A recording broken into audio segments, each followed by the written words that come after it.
Institute viewers, welcome back to the another video of the series, जहां पर अब तक हमने काफ़ी सारी जो है बातें कर ली हैं। हमने बात करी फंडामेंटल एनालिसिस की, हमने बहुत सारे पैरामीटर डिस्कस करे, उसके बाद हमने long term short term strategy भी जो है डिस्कस करी, और उसके बाद हमने डिस्कस किया कि किस तरह से जो हमारा ICO प्रोजेक्ट है उस पर इन्वेस्ट करेंगे। तो ये सब करने के बाद अब बात आ जाती है हमारे टेक्निकल एनालिसिस की। जी हाँ, जो कि काफ़ी ज़रूरी है।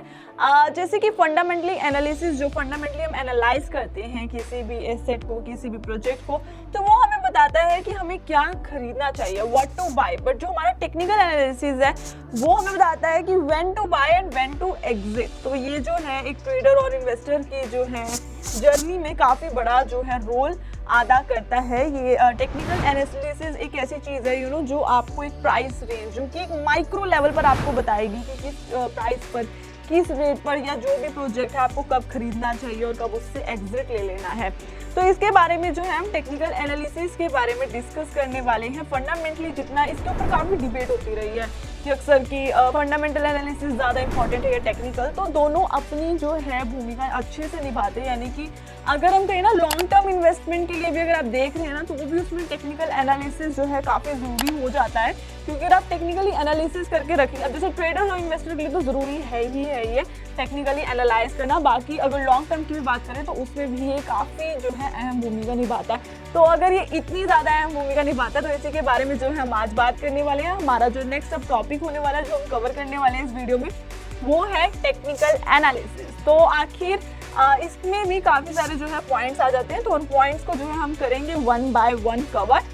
तो इसमें सबसे पहला पॉइंट ये आ जाता है कि technical analysis is the analysis of the price movement in the market. यानी कि कहने का मतलब ये है कि कोई भी जो हम टेक्निकल एनालिसिस में क्या करते हैं कि जो भी आपने एसेट, जो भी आप जो है चूज कर रहे हैं, हम उसकी क्या करेंगे, हम जो प्राइस रेंज है ना मार्केट में देखेंगे कि उसका किस टाइम वो कितना ज़्यादा जो है फ्लक्चुएट कर रहा है, या फिर उसकी क्या जो है रेंज चल रही है। अब जो उसकी रेंज चल रही है उससे हम पता लगाएंगे, उससे हम प्रेडिक्ट करेंगे कि इसका जो प्राइस है वो आगे कैसे चलेगा। जब हमें पता है कि वो इस प्राइस रेंज में चल रहा है, तो इससे हम जो है उसके फ्यूचर प्राइस रेंज का जो है अंदाज़ा लगा सकते हैं कि वो कितना हद तक जो है फ्लक्चुएट कर सकता है, कितना ज़्यादा तक वो गिर सकता है। क्योंकि अगर हम प्रीवियस हिस्ट्री में उसके प्राइस रेंज का देखेंगे ना, तो उससे हमें आइडिया हो जाएगा। तो इस तरह से जो है हम टेक्निकल एनालिसिस करेंगे।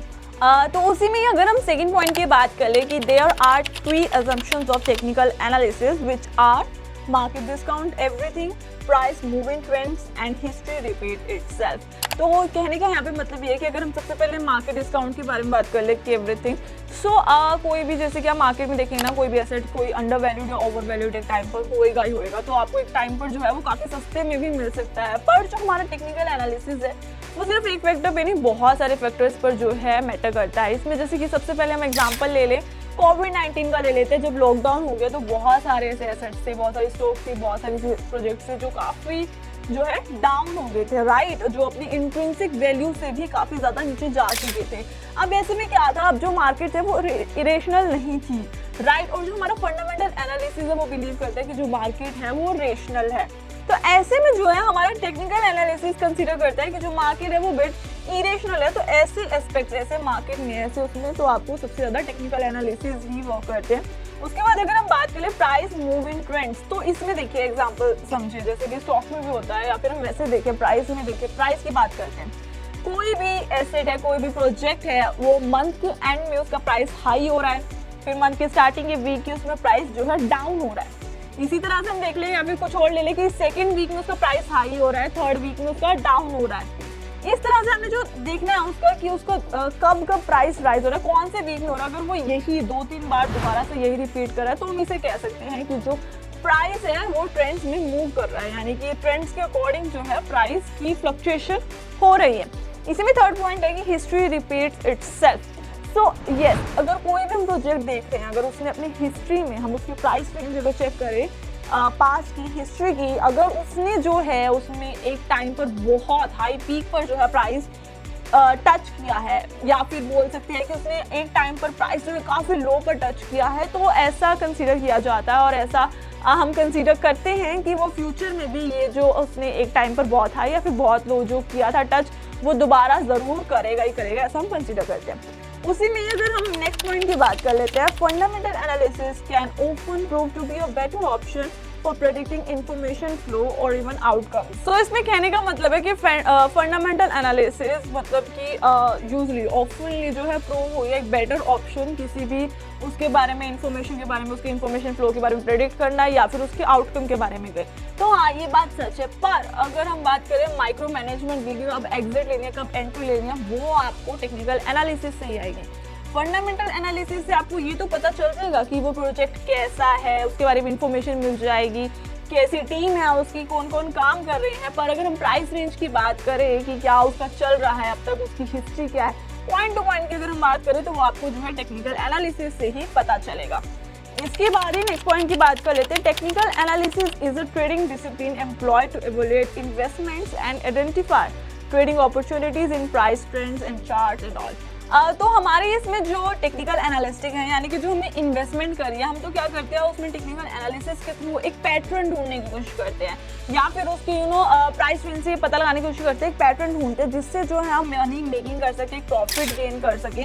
तो इसमें भी जैसे मैंने बोला एक ट्रेंड जो है, एक चार्ट जो है हम वो ढूंढते हैं कि जिससे जो है हमें पता चले कि किस तरह से जो है इसकी प्राइस मूवमेंट है, उसके हम पास के प्राइस मूवमेंट को देख सकते हैं या फिर ट्रेंड्स को देख सकते हैं। तो वहाँ से बेसिकली हम एक अपॉर्चुनिटी निकालने की कोशिश करते हैं। उसके बाद अगर हम नेक्स्ट पॉइंट की बात करें तो that is technical analysts believe past trading activity and price changes of a security can be a valuable indicator of the security's future price movements. तो यहाँ पे कहने का क्या मतलब है, जैसे कि देखिए बोला है कि टेक्निकल एनालिस्टिक जो होते हैं वो बिलीव करते हैं कि जो उसकी ट्रेडिंग एक्टिविटी है, कोई भी किसी के भी हम जो है कोई भी एसेट है, कुछ भी प्रोजेक्ट है, हम उसके प्राइस की मूवमेंट को देखेंगे कि कब जो है वो बहुत ज़्यादा फ्लो हाई पे जा रहा है और कब। अगर किसी भी ट्रेडर ने जो है ये चीज़ पता लगा ले, इसी से जो हम फ्यूचर का प्राइस उसका इन्वेस्टिगेट करते हैं उसके पास हिस्ट्री से। पर एक बार किसी इन्वेस्टर ने अगर पता लगा लिया कि कब कब जो है उसका एक्चुअल में हर एक वीक या फिर हम डे बोल सकते हैं, मंथ बोल सकते हैं कि उसका प्राइस जो है किसी भी प्रोजेक्ट का इतना फ्लक्चुएट होता है, तो उसके लिए काफ़ी बेनिफिशियल हो सकते हैं। इससे वो प्रेडिक्ट कर सकते हैं कि उसका प्राइस जो है फ्यूचर का क्या होगा। तो इस चीज़ का जो है इस तरह से जो है टेक्निकल एनालिसिस में हम ये चीज़ें करते हैं। उसी के बाद अगर बात कर ले हमारे नेक्स्ट पॉइंट की, दैट इज कि technical analysis may be contrasted with fundamental analysis which focuses on a company's financial rather than historical price pattern और stock trends। फंडामेंटल एनालिसिस में जो है हम कंपनी के फाइनेंशियल्स को देखते हैं, हम उसमें देखते हैं कि उनका फाइनेंशियल सिस्टम कैसा है, फाइनेंस कितना है। बट ऑन द कॉन्ट्रारी जो टेक्निकल है, टेक्निकल एनालिसिस, उसमें हमें कुछ नहीं, हमें नहीं फर्क पड़ रहा कि कंपनी का कितना फाइनेंस है, क्या फाइनेंशियल सिस्टम है, हमें उससे कुछ नहीं लेना देना। हमें सिर्फ प्रोजेक्ट की जो है प्राइस मूवमेंट को देखना है, हमें फाइनेंशियल मूवमेंट देखनी है, उसकी प्राइस की मूवमेंट देखनी है, प्राइस की रेंज देखनी है कि कब कब वो कितने पे जा रहा है, कितने % पे कितना चेंज हो रहा है।